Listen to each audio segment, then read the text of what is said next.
Ronnie, you're the new English senior men's stroke play champion. How does that feel? I was all right till you said that. I don't know. Pretty proud. I've done the Scottish twice, and this is my first time down in England. To come down to England in a field of 288.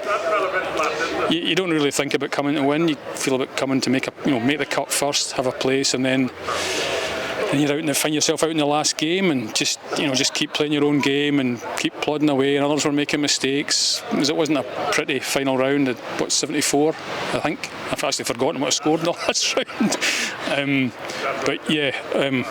Pretty special. I've had not a great start in the Scottish season, but this kind of makes up for it. And yeah, I guess it's always good to win in England against the English. Yeah, for sure.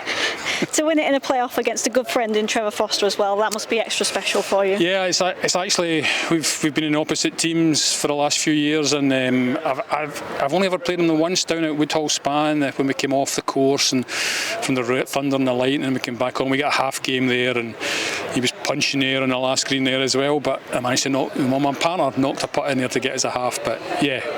Listen, seniors golf is.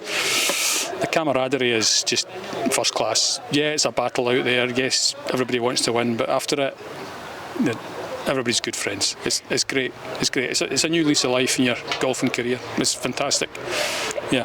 It was a thrilling end to a pretty incredible tournament. What were you thinking as you headed into that playoff?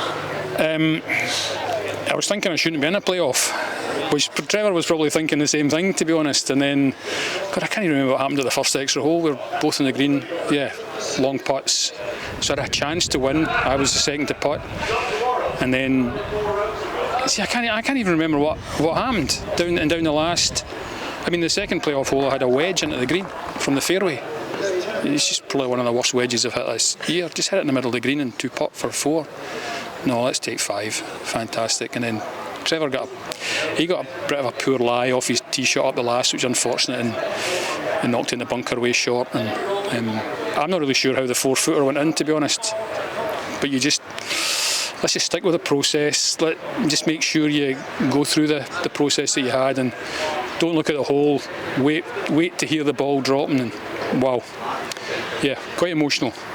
Was it a sense of relief when you parred that final hole? Yeah, sense of relief, because it's difficult. You get your chances in the playoff, and Trevor did get a couple of bad lies, but hey, that's golf. It happens. So yeah, sense of relief. Yeah, still can't quite believe it. Well, I've got 4 hours to think about it driving up the road.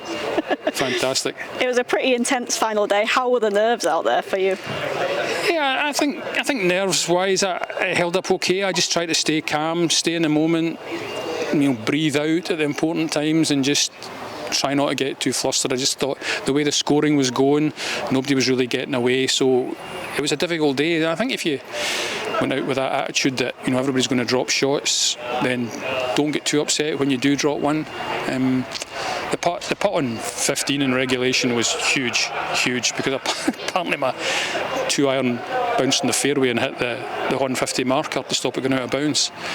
Had to pitch out sideways, knocked it onto 20 feet and hold it for 4, which was, I thought that was huge in regulation. And then, God, Trevor had out of bounds at 17. That's not like him. Meanwhile, I'm about 175 yards right of him over in the trees. So I think the nerves were kicking in. That's the answer to that, yeah.